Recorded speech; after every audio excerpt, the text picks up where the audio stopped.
I'll just really open it up for questions.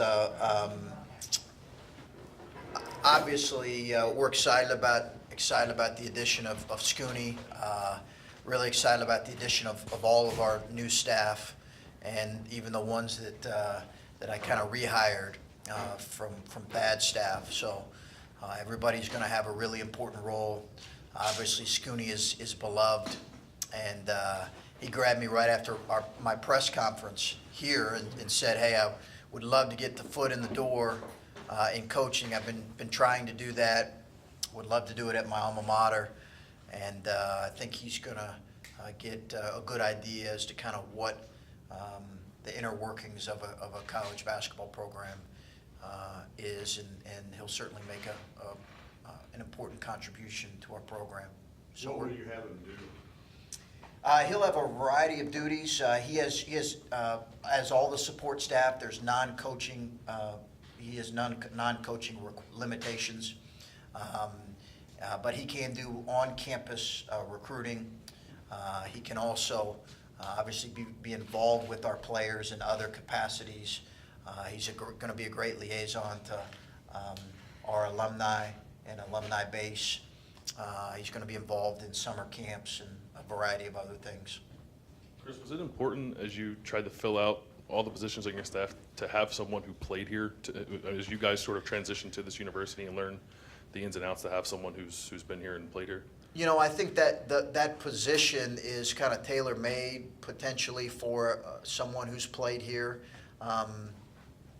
I do think that having someone who had probably a feel for the university was important, and obviously rehired David Egelhoff. But I think, you know, Scoonie adds not just playing here and not just the fact that he had great success here.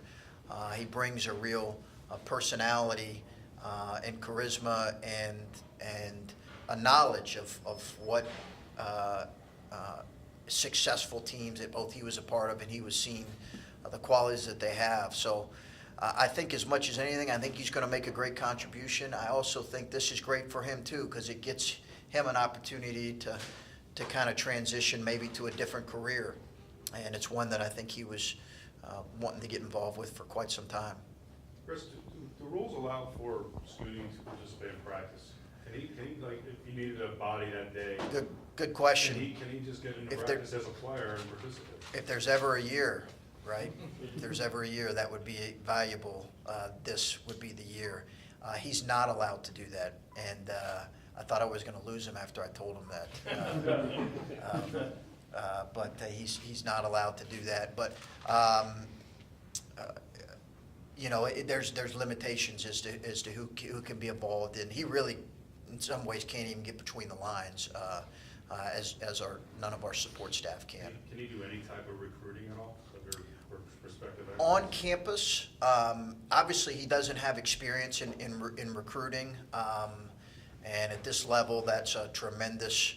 I think in some ways it's a requirement, but he can, I think, learn about recruiting both in watching our current staff, and then also he can do on campus. He can help on campus recruiting, and what that is, unofficial visits, official visits. He'll have an opportunity to build relationships with prospects when they come on campus. Chris, you mentioned Scoonie came to you after the press conference. What were those conversations like, and were you considering having somebody in this role already, or was that kind of his idea? I mean, kind of how did that all come together? Well, that day was a bit of a blur.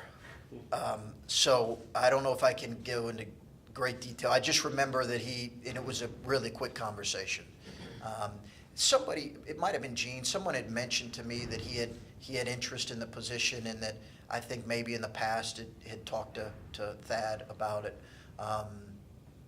But I just, you know, at that point, I didn't have time to really dig into it, but I did my due diligence on getting to know Scoonie, met with him a couple times, and did our due diligence on trying to figure out more about him.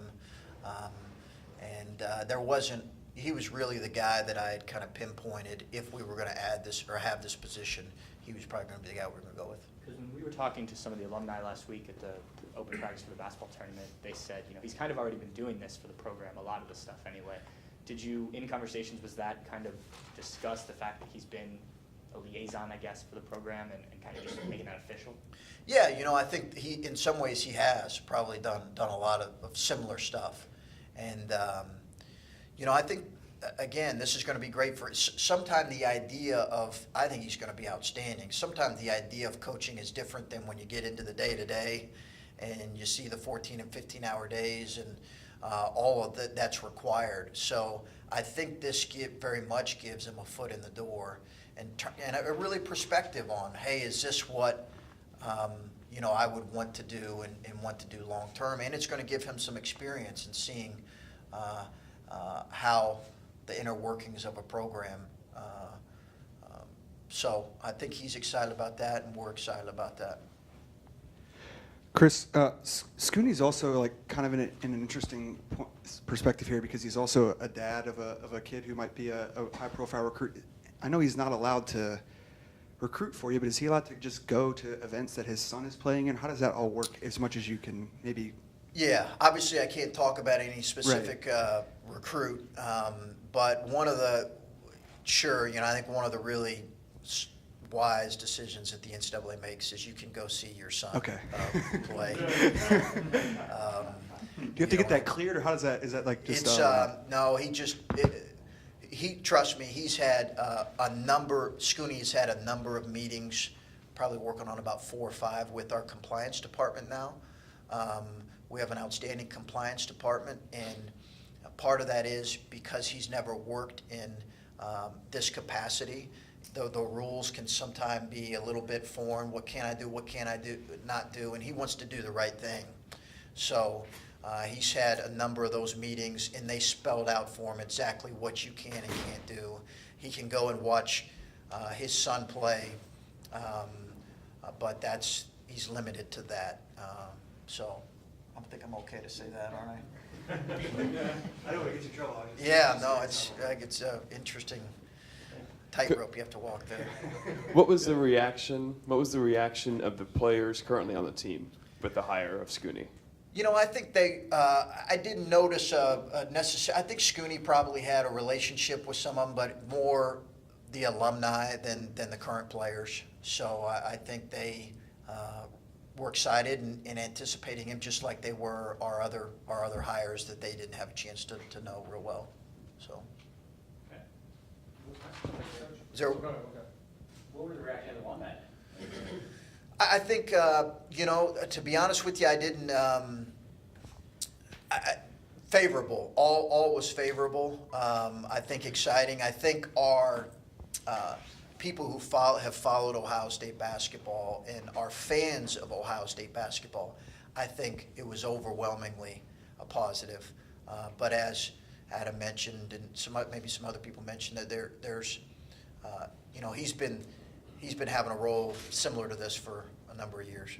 I just wanted to double check. So you added Scoonie, you retained Dave Egelhoff. We got the release about Coach Q being added as a strength coach. Is there any other hires that you've made for the support staff other than those 3? No. There's We have video coordinator Kyle Davis is remaining on. In the same role he had before? Yes. Okay.